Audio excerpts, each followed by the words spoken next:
20 people out here? I can't see any lights. My name is Joey. I am one of the hosts of a podcast called the Animanicast. And it's actually a podcast I started about 7 years ago with just the sole thing of just, I loved the show growing up. And I wanted to rewatch it with my brother and one of my friends. And wouldn't you know it, through that podcast I got to meet the amazing people that we're going to be talking about today for the celebration of Animaniacs' 30th anniversary. Yes, the Animanicast is something we talk about all shows of the Rueggerverse, such as Animaniacs, Tiny Toon Adventures, and Freakazoid. Let's go ahead and introduce these lovely folks right now, and let's go ahead and start with the creator of Animaniacs himself. It's Mr. Tom Ruegger!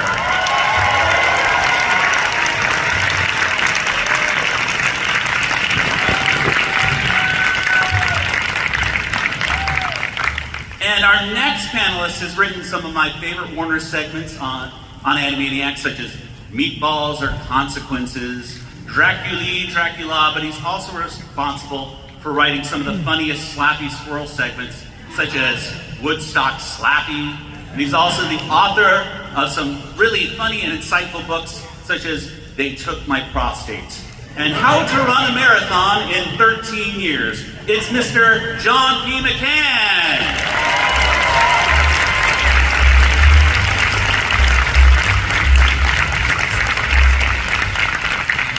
Coming up next is one of the funniest men I've had the pleasure to meet.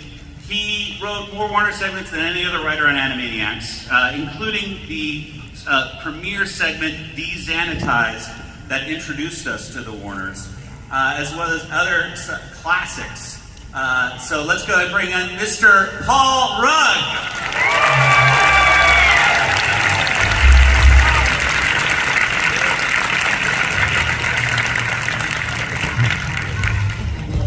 Let me turn on, hang on a second. Got some audio going in. I got some wonderful music. I got some. There we go.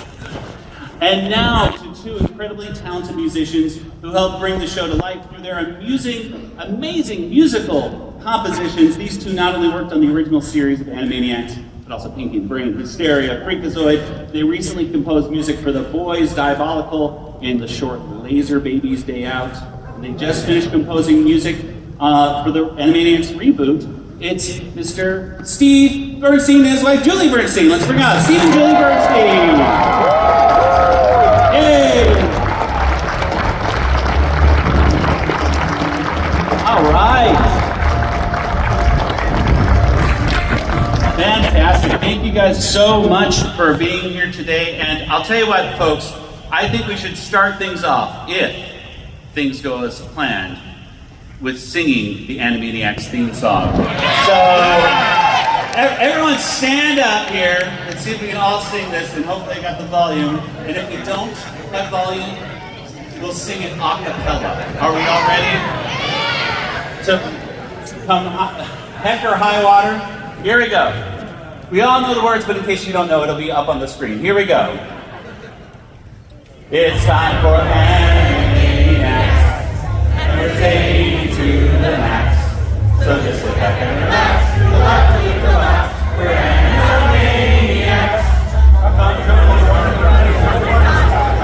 That's where we run.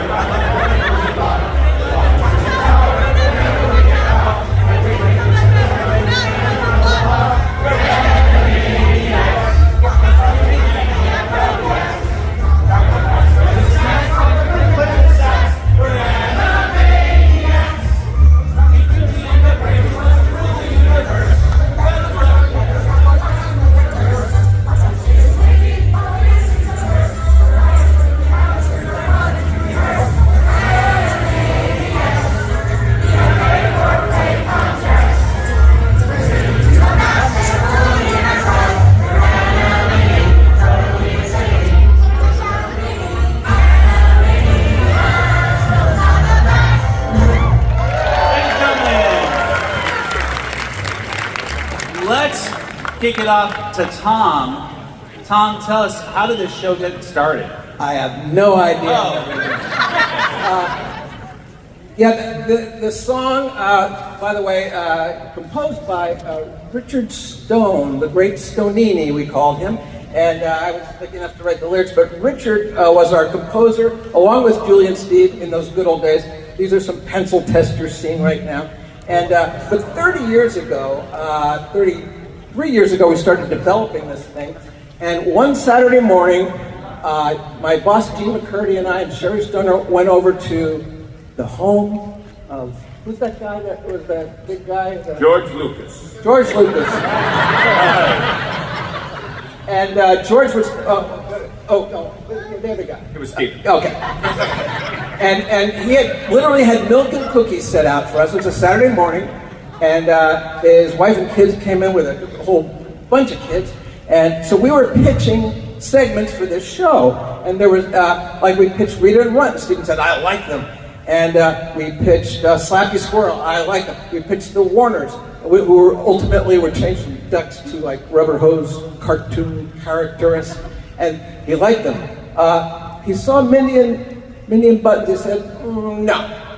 But then the kids came trundling in, and one of his youngest kids walked up to a stand-up of Mindy we had, and I like her. And Stephen said, Mindy and Buttons are back in. So I pitched, there's Pinky, I pitched Pinky and the Brain in this manner. I sang their theme song, but not the melody that you know. I sang this. I said, they're Pinky and the Brain. Yes, Pinky and the Brain. One is a genius, the other's insane. They're laboratory mice. Their genes have been spliced. They're Pinky, they're Dinky, and the Brain, or what's the melody? Of course, that wasn't the melody, but Stephen then said, he heard the song, he saw the picture, sold. So, we had a show, and but Pinky and the Brain theme song, I think you all know that.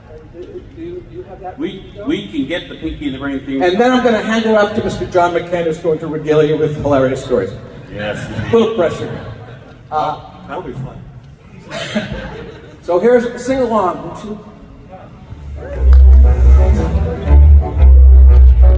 Yeah. Hey, babe, what do you want to do tonight? Same thing we do every night. We keep trying to take over the world. The Pinky and the Brain, it's Pinky and the Brain. One is a genius, the other is insane. The laboratory mice, their genes have been spliced. They're Pinky and the Brain, brain, brain, brain, brain.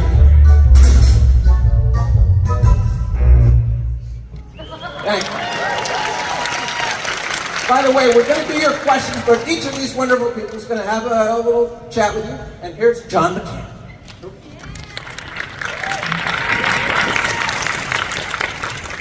Thank you. This reverb is tripping me out. You know, the delegate from Michigan pledges 5 votes. One of the things I remember about Animaniacs, and it doesn't get a lot of talk, is that we were right next door to the Sherman Oaks Galleria. It was a mall, and they had a great arcade in there. And if you couldn't find Paul and I, we'd be down in the arcade playing the Terminator 2 game. Paul would just wax my ass. I don't think he went home at night. I think he was in the arcade, you know. I'm gonna get McCann tomorrow. The kid from Nevada, the kid from Nevada. You know. Anyway, it was, took our mind off work, but it was a lot of fun. It was learning to work with other people. I didn't know anything about animation. We'd come out of improv comedy. And, I saw artists would make mimeographs of, different scenes, and they'd study something, do something, then they'd throw them away. So I'm there picking through the trash going, I wrote this, and they threw it away. I was a garbage picker making good money. It was difficult, but it was a lot of fun. You really the pressure we were under kind of brought us all together in a way, and we had to work under that and learn to deal with that. And so it was it was an interesting time, and everybody smoked, and it was like Las Vegas with cartoons. So, but it didn't hurt me in the least. Anyway, here is the man who beat me handily, Paul Rugg. Thank you very much. No, we worked at a mall. We worked at the Sherman Oaks Galleria, and there were. You guys remember the episode, the survey ladies that were? Okay. That happened to us virtually every day. On our way from the 11th floor down to play video games, in which I did beat John quite a bit. We had to go through the survey ladies. So, but a lot of things that happened in Animaniacs were things that happened to us down in that mall. And one of those things that happened was on the way down to the mall in the elevator. It stopped, and that's where Ups and Downs, the Animaniacs, where he's in the elevator with Goit Furman. Go. That comes from that. Yeah, that's. Am I supposed to say something else? No, you're done. Okay. Anyway, beating John McCann at games. Steve Bernstein, Julie Bernstein. Hi, everybody.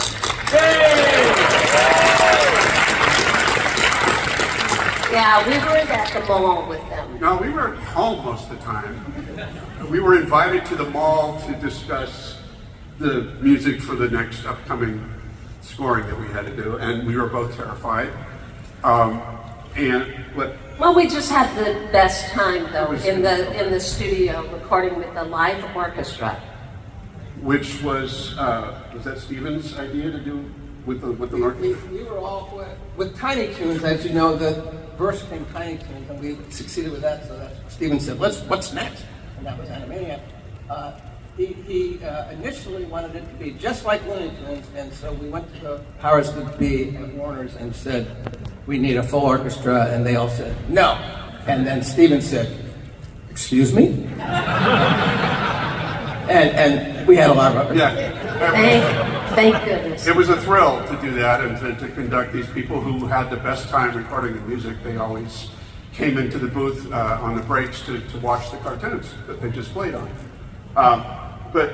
We were, Richard Stone was the supervising composer, and he brought us on not long after he started, I think. And I happened to be answering the phone one day when he called to ask Steve a question. I don't know if you guys know this.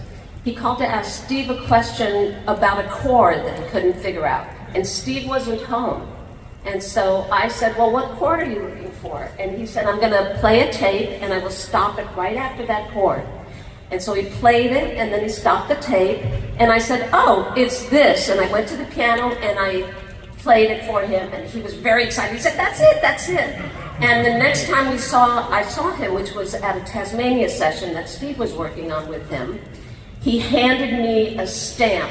We used to write on the scores, it was written with pencil, and we would put a stamp in the corner that said composed by, orchestrated by, and he said, "I have something for you," and he handed me a stamp that said composed by Richard Stone, orchestrated by Julie Bernstein.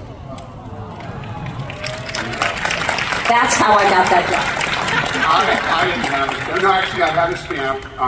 It had my name, and then I know Tim is here. Tim Kelly. Orchestrated for me for a long time, and then decided that he just needed to write music, and which is a good decision because he's terrific. So Tim, thank you for helping while you did. Yeah, he's here. Hi, Tim. What? That's enough. We've talked enough. I can talk like a long time. But We should play some clips Okay. from the show, right? Yeah. Should we what is it? No? Tom's like, no. No, just play whatever you like. Play whatever I like. What do you think? I think we can play a quick clip here from Paul. What's your favorite episode, Paul? Probably Hearts of Twilight. Let's go to that. So this is the Hearts. And the one sister. I don't know how you got in here, but heads will roll for this infringement. This, I promise. Look, kids, I don't sign autographs. It cheapens us both. Me the artist, and you the whatever you are. Now scoot. Oil! How'd you with the going? You were there, but here now. You are free, see? How'd you do? You understand any of that? with the going, you were there, but here now, you are for me to see. How'd you do? Thanks for clearing that up. And that episode, of course, was written by Paul as well. So, Brian Layton. Folks, I know there's a lot of folks out here that might have some wonderful questions for these folks out here. And do we have a microphone or anything like that that might be able to tour around and get that? Is that I can't see anything past the first or second row, but I know I saw some cordless mics perhaps in the back. Or is there a place to line up for questions? Or yes, they're waving. They're saying hi right there. Oh, hi, way back there. Yes, we have plenty of time for some questions. So anything you'd like to ask these wonderful folks, you can do so now. And if you, for whatever reason, you don't get a chance to ask them your birding question, head on down to table EO1 and EO2 after this, because you can meet Paul and Tom, and even the Bernsteins are going to be down there as well, and John. So come on down and say hi. So anyway, with all that out of the way, let's go to our first question back there, and let's see a light in the back.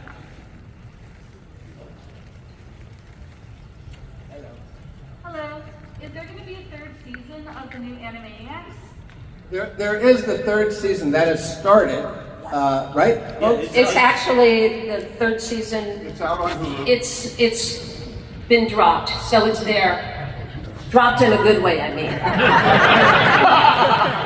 But they didn't pick it up. Yeah, unfortunately, there won't be a fourth. Hey, settle down.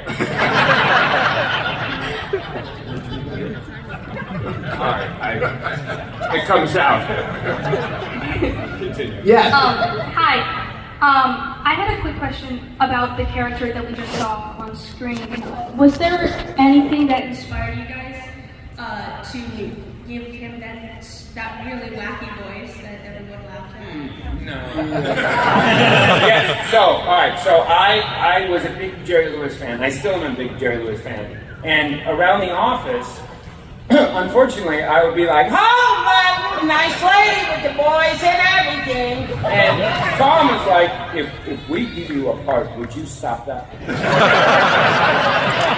So I was like, "Yeah, but not really." And so we did the first one, and there were two versions of Jerry Lewis back then. There was the "Oh yeah, you with the nice man, go hi," and then there was the telephone Jerry, who felt it from the heart and could talk to you in an avuncular manner while using witticisms and tribulation.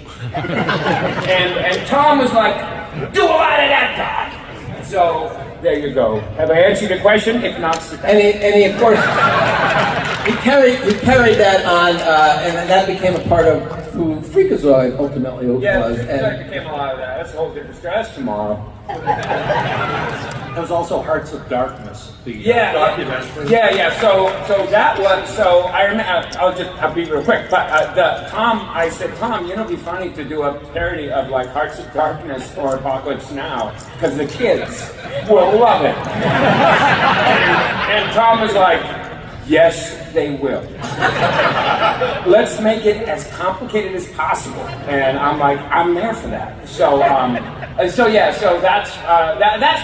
was kind of the way we wrote Animaniacs back then. It was like, if we in the room were like, ha ha ha, then to heck with the kids.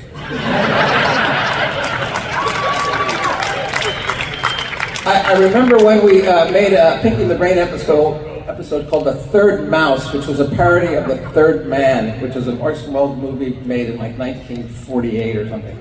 And we finished it and we sent it over to Spielberg, and he wrote back up and I was like, "What are you guys doing?"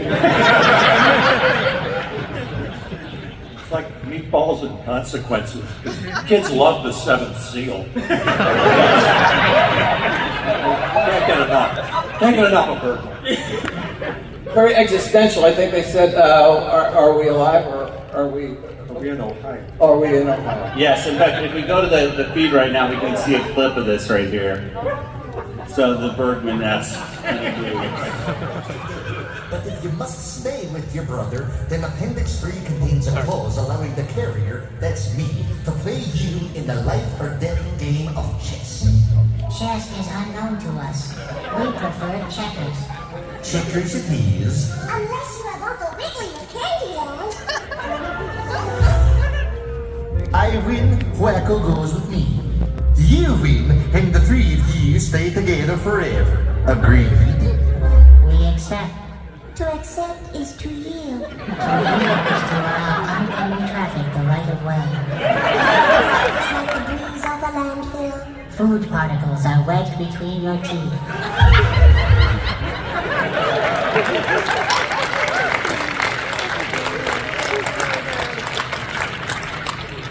Let's get another question.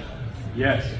Your guys' show is one of the funniest cartoon shows I've ever seen. I'm ranking it really high. A lot of the jokes are very sophisticated, so I'm just wondering, what were the comedic influences that's in the DNA? Some stuff I've watched and I'm like, hey, that kind of reminds me of Mel Brooks, or reminds me of The Airplane when I watch certain episodes.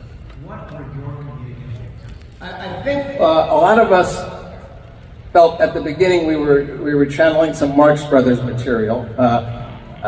Jean McCurdy, our bosses, her husband once said to us, hey, I used to work in children's programming. Every year someone would come in, I've got the new Marx Brothers, and they never did. It was never very good. And you folks finally put the Marx Brothers in sort of cartoon form, and it's funny.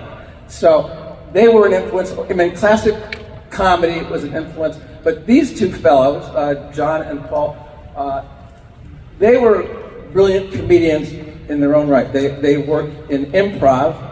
The first time I ever laid eyes on these two guys, they were on stage at Acme Theater, and they had me rolling on the floor. They have a way of commanding comedy in an audience, and so I think they can tell you more about their comic background. Well, Monty Python was a big one also. Particularly John Cleese, who showed up in another show that we'll talk about later. But yeah, Second City Television was another great influence. And some of the people outside the 7-Eleven near our theater. Yeah, Marx, when I was given my first script, which was Roll Over Beethoven, I worked with John, we were doing improv, and Tom had come to see the show and gave us both an individual script, and when he and Sherry Stoner mentioned they are, pretty much the Marx Brothers, that was an in immediately. And obviously over the years we've sort of morphed that, but Yakko was definitely Groucho, and the other two they were interchangeable. But the Python definitely. We try to do some Python stuff, but also I would just say the old. I don't know if you guys know who Jack Benny is, but the old. I thought we were really hip and we're good comedy writers until I listened to the Jack Benny radio show from like the 40s, and it's some of the hippest, craziest, most wonderful stuff. So that's sort of the influence. Anyway, Joey Bernstein. We had no input on the writing at all. Yeah. No matter, we would send in stuff and they would go, no. We also, John and I worked on something called Woodstock Slappy, and as you can tell, if you've seen some old Abbott and Costello movies, we were inspired by Who's on First, which is a clip from this. Yeah, let's go see this work. Oh, that's what I want to know. I'm telling you. Who is on stage? Yes. Who is? Yes. Oh, so the name of the band is Yes. No, Aunt Sloppy. Yes is not even at this concert. Who is on stage? Yes. Who is? Yes. That's what I just said. Yes is on stage. No, Yes is not here. Who is on stage? What are you asking me for? Wait, let's try this again. Do you see the band on stage? No, I don't see the band. That's a different group entirely. Look, see the band? No, I don't. Get rid of those John Lennon glasses and look. There's the band. No, that's not the band. The band's performing later on. Who's on stage? You tell me. Who? The name of the group on stage. Who? The name of the group. Who? The group on stage. Who? The band. No, the band's performing later. Right now we're listening to who? That's what I want to know. And it goes on and on and on.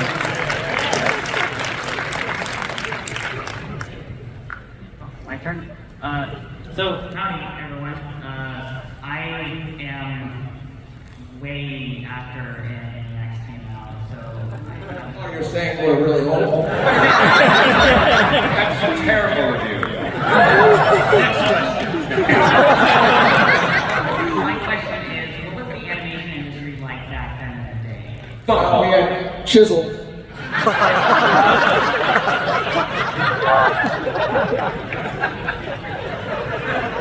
We used to use coal and an ironing board. And if there was no photocopying, you'd have a guy come over and you'd smoke with him.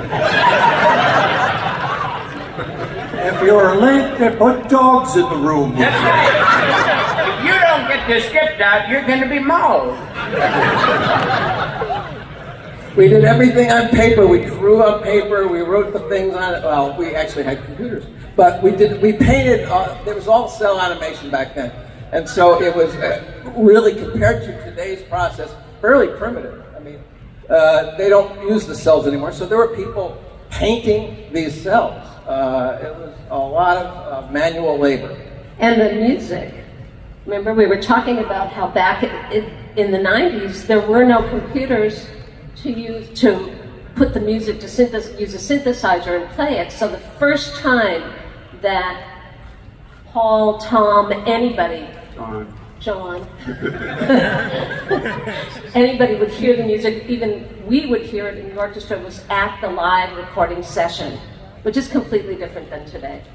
And they were hearing it in their heads, but those were the only people that we like. did hear it in our heads, but nobody else, so nobody could either say it's not good or it's good. They would just have to come to the session and it would be there. And by the way, the gravy of sort of after you write and you record and all the hard part is done, then if you were lucky, you got to go to these sessions on stage one, right? At Warner Brothers, which is where Carl Stalling made all the original stuff, and these 40 people would be there, and then they'd be scoring your cartoon. It was insane. And these people would all come in and they'd be like, hi Phil, hi Mary, how are you, how are you, how are you? And then Steve would go like this, or Julie would go like this, and everyone would go, and I'd be like, wow! It was amazing. The sound was enormous. I'm sorry, we were just as amazed, I just got to say, that these people can actually do that after a take. After one go through, they would do that. And it was amazing. Was the piano the same one that Carl Stalling used? I think at first, yeah. And it was the same piano that was used on all those early films. They recorded classics. Casablanca in that. Yeah. I don't think they did as many glissandos down the piano with as many anvils falling. Yeah. They never had a theremin. Yeah. They should have. Yeah. We had way more Xylo, I believe, right? Yeah, the Xylo. That was a really, our Xylo player was playing, you have no idea how fast he could play. Just... Well, we gave him the violin part, he said, and we said, here, play this. And he said, okay. Wow. A lot of notes in not much time. Fabulous. Yeah, so whenever I'm writing a sketch, most of the time I have an idea for who I want to cast. When you were in the process of writing the show, did you guys write your characters with Rob, Jess, and Tress in mind? Or were they already signed to work on the show? We were trying to write them out of it. No, we auditioned everybody in town. Rob was tremendously, we loved him from his work on Tiny Toons. He had, what really super impressed me about his work on Tiny Toons was when Babs and Buster went downriver in what I did on my vacation, and they met these possums. And Charlie Adler didn't do the twanging that Buster did with his mouth. Rob Paulson did it, and he did it with, he could cover all these different octaves. It was amazing. So we thought, well, that guy can really sing. So we wanted to put a lot of songs in Animaniacs because that was the only way we would ever get royalties. Thank you very much, by the way. We wanted to get really great singers. So Rob, Jess, and Tress were particularly good singers. So Rob, we definitely pushed him. When we sent a bunch of auditions to Steven, we put like 3 of Rob in there, but he didn't know. And Tress, I think we pretty much knew we wanted Tress from the beginning. And then Jess came in. He was the last audition on the last day, and we were at our wits' end. I think everyone was coming in. His name was Wacko, and everyone was doing like, "Hello, I'm Wacko! Wacko, yeah!" And every audition was like that. And it was like, oh my gosh, we're dead. This isn't bonkers. So we started reading names out of the almanac, celebrity names. And we got to the Beatles, and Rob, and we said, "Do you do any Beatles?" He said, "Which one?" And he did all of them. And we thought the Ringo was particularly strong, and that's the one we sent in, and that's the one that won. Casting Paul Rugg was more difficult, right? Yeah, very difficult to work with. So when we write for these characters, well, you guys, when you're writing for a particular character, I know you love writing for Wacko. Yeah, I like. But what's funny is when we first started, we didn't have Rob, Jess, and Tress. We were just sort of again going off of that Marx Brothers vibe.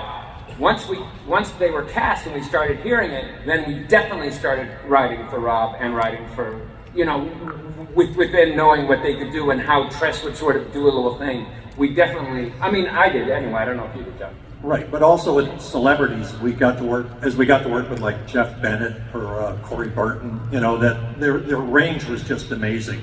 And the number of people that they could imitate was just fantastic. Yeah. So we would draw on that and try and use them. And I just want to say that every time I left a vocal session, I would probably, for the next 2 hours, rant in a good way about how the people in that session are geniuses. They're geniuses. I just couldn't believe how many different characters they could do. Well, Julie and Steve, Paul, John, and I, and a few others, we would write lyrics, but we had no idea what they were going to do musically. So Steve and Julie and Richard would do all the melodies for these songs that we just thought, well, good luck with them.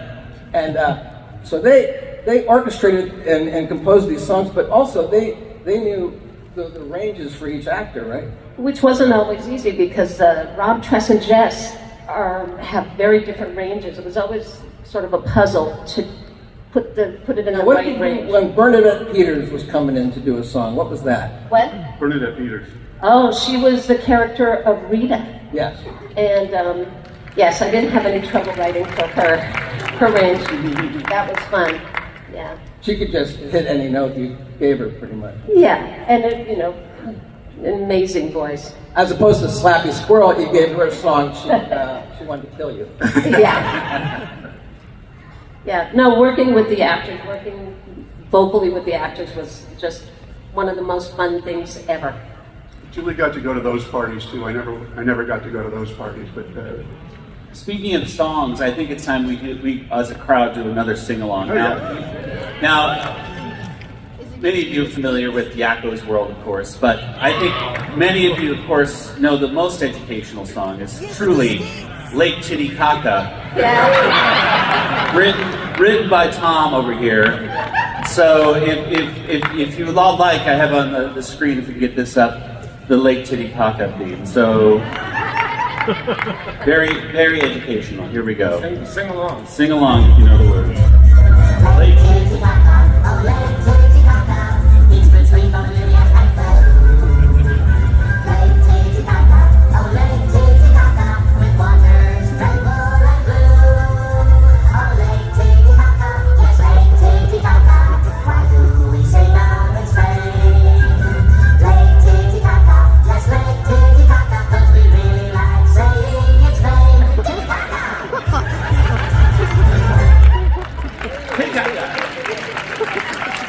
All right, we got another question. A few years ago, I got to meet Rob Wilson and Randy Rogel, and they told a story about how when they went to record Yakko's World, Rob did it all in the first take. I was wondering, were anybody in the room for that, and what was it like to be able to, were there any interesting stories when recording the songs with Rob, Jess, and Tress?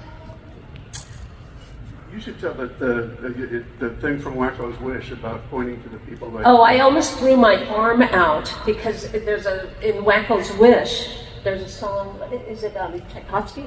No. A Liszt, I think. Liszt, yeah. It's the Hungarian Rhapsody is the music. And I was, at one point in the song, it goes, wishing, wishing, wishing, wishing, wishing, wishing. And I was pointing to all the actors who were sitting in the room, and I was pointing to them at which point to sing. And Frank Welker, who's amazing, amazing voice actor, he was a voice of Brunt and so many other people. And I just remember, and he was so worried about, he was sitting there just waiting for his time, and I was trying to prepare him. And I remember I threw my arm out, just like, wow! But he made it. Rob finished the first time we recorded Nations of the World with Rob. He did get through the whole song. He did a great job, but there were a few spots in it where, he had to catch his breath. We didn't want him catching his breath in the middle of the song. So we did 3 takes that day, and we did cut in a couple sections from other takes. So, but I mean, he clearly prepared the heck out of that song. He was ready for it. Next. So this is more of a Freakazoid question. What was your inspiration behind it, and maybe ever get a new season? I have to tell you tomorrow. Come back tomorrow. I'm sorry. Legally, I'd sign an NDA, and we have to talk about this tomorrow. 1 o'clock. Are you available tomorrow? Can you come tomorrow? Otherwise, we'll do it outside in the hallway. 1 o'clock tomorrow. Okay. See you there. Yes, it is. All right, so I just felt like asking, out of the many musical numbers featured in Animaniacs, what are some of your favorites? Oh, I have one. And I think it's going to be performed right now, is it not? What is it? What is it? Oh, do you want me to do that one? Yeah. Here's my favorite. When the whippoorwill whippers in the wind can't whip it back. Oh, nice and chubby, baby. Look, Jacqueline's world is great. All the countries of the world are fine, but I think that Tom's right. That's the best song ever written. Thank you. Thank you. Julie wrote the music. Yeah, I love that. And John, you wrote You and Me. I love that. You and Me down at the UN. Oh, yeah. Magellan? Ballad of Magellan. I love Ballad of There once was a man. That's mostly John McCann. By the way, John McCann would always come in with the line, like, whenever someone like, oh man, I love Animaniacs, I love Freakazoid, and they go, this line, it's always one that John wrote. Always. That's for the video games, buddy. John also wrote the first half hour of Pinky and the Brain. The first, and it was in the Animaniacs series. It was called Spellbound, and it was packed with strange, bizarre little tunes that Pinky would sing and annoy the living daylights out of Brain. So the first time Rob used the word fjord. How about you guys? Favorite song? Julie worked on the songs. I never got to make people sing, really. I did the footsteps and the running and the tornadoes and all the episodes without dialogue were the ones that were assigned to me. So basically they were symphonies that I had to come up with every 2 weeks. That's amazing. The one musical moment that stands out is the piano rag, because they animated the pianist before they got to me. And so these hands are going everywhere, and it was up to me to make it make sense. And he did it. He did it. It's really incredible. Oh, here it is. Oh, there it is.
order. But you know, I just want to say, writing. So the writers were writing parodies. They really enjoyed loving fun of Disney musicals and any other musical that ever existed. And like Tom was saying before, they would write the lyrics, and then we would write a parody to whatever that musical was. But the hard thing is that the musical, as it is, probably the composer chose the best notes, the ones that work. And so making a parody, making a sound alike, that's still good. That was the challenge, but it was a lot of fun. And without getting sued. I mean, that was... Yeah, no, that was the main thing, always in the back of the mind. Okay, you can't, only one note can be the same, but if 2 notes or 3 notes are the same, we're going to get sued. Deanna Oliver wrote I think my favorite Rita and Run cartoon, which was Les Miserables. And a lot of notes. And the weird thing about that one is Deanna never saw Les Mis in her life. So she's very talented, yeah. Let's go for another question. Hi, so like during the early times when you were coming up with the show, like before it became the show we know and love today, you originally had the idea that there was going to be 4 Warners. So during that time, did you have any ideas on how the show would have been like when you had the 4th Warner in mind? They were just going to visit him in the hospital. I think. Was that the plan? He was called Smacky, or was that right? Or, Smacko or something. Smacko. And yeah, we had 4, and they yeah. But honestly, the more characters you have, the more difficult it is. I mean, these 3 guys, and Dot and Yakko, they work beautifully as a trio, and the 4th one, you know, Zippo in the Marx Brothers never really did much. And so we felt that the 4th character would be a weight on them. Okay, thank you. He passed away before we came along.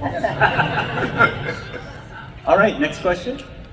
So my favorite line from the show is "Hello, Nose." I was wondering what your guys' was. Favorite character? Favorite character. No, line. Favorite line. Oh, it's "Hello, Nurse." That was her favorite line. Do you have a favorite quote? Line. All right. Good night, everybody. Yeah. I do like that. Anybody? I can't. Does it call anyone? I'm sorry, from what show?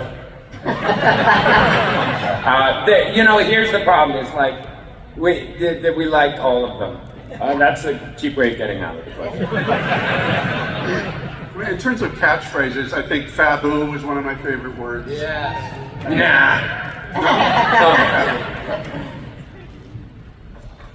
Call me Dottie and you die. Yes. Yeah. Princess Louisa Contessa. What was it? Banana Fanabobesca. Are you pondering what I'm pondering? Yeah. Thank you. All right, Scarlet Witch is next. Right. So I just want to say thank you for making my childhood. I love it so much. So it's one of my favorite things. Do you guys have a favorite side character, like anyone besides the Warners? Yeah. Excellent question. Yes. Well, do we count Pinky the Brain as side characters? I feel like Pinky Brain, Yakko, Wacko, and Dot are like our current leads. Yeah. And then I'll vote for Slappy anytime. I love Slappy. I had a soft spot for Runt and Ralph the Guard. I don't know what that says about me, but... It says a lot.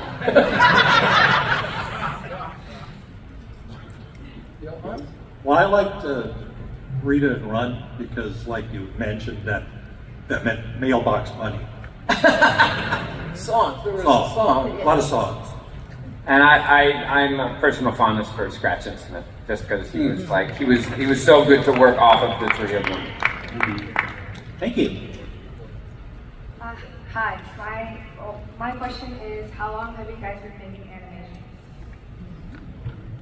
I started. Well, the chisel thing. I worked at Hanna-Barbera before any of you were born.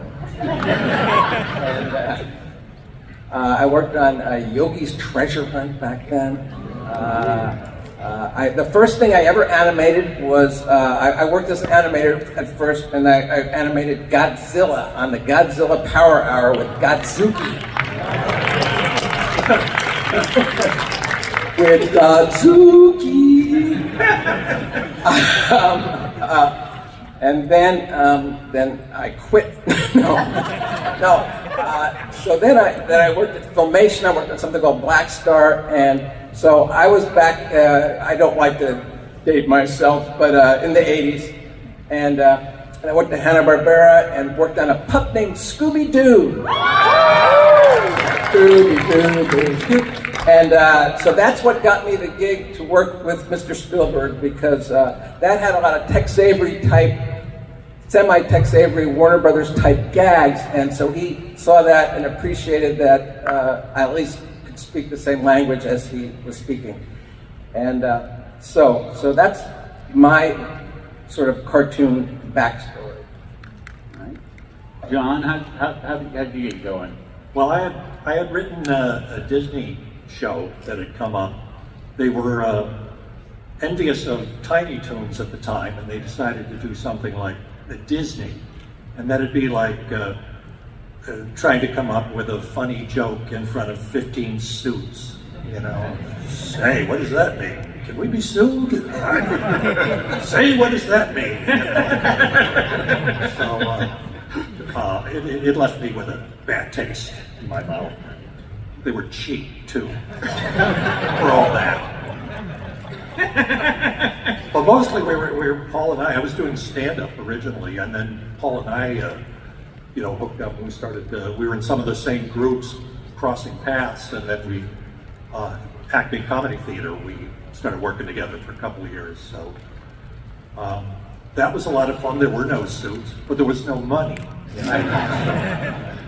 Sherry Stoner, our story editor, her husband ran the Acme Theater, and Sherry Stoner would come in now and then and say, you know what, you gotta come to our theater because there are a couple guys there that are just funny. And she was right, it was these two fellows.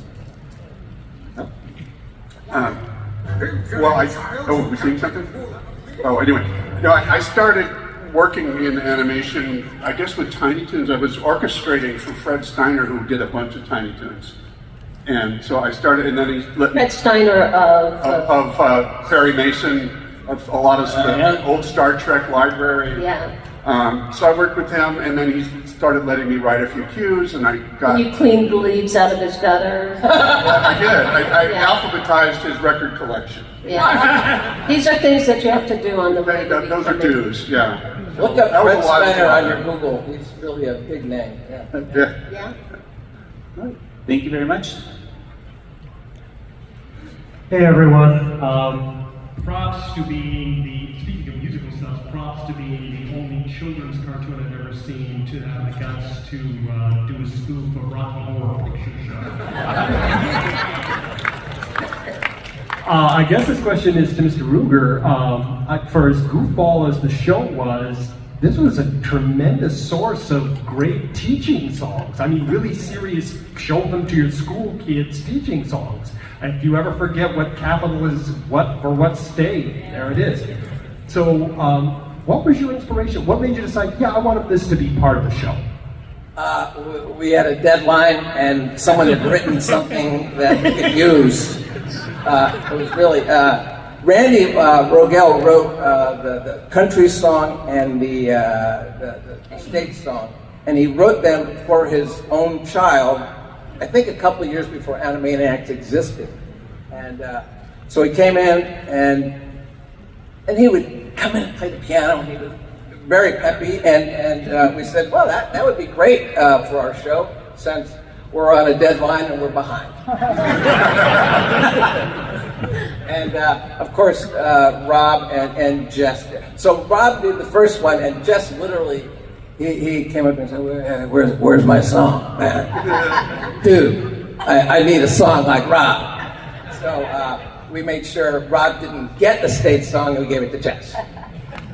Well, Thank you so much. That unfortunately was our last question right there. No. But if you folks out there, and I know there's a lot of people who have lots of questions and want to meet these wonderful people, come on down to Hall C, tables E01 and E02. We'll get all these people right here. They'll love to say hi to you.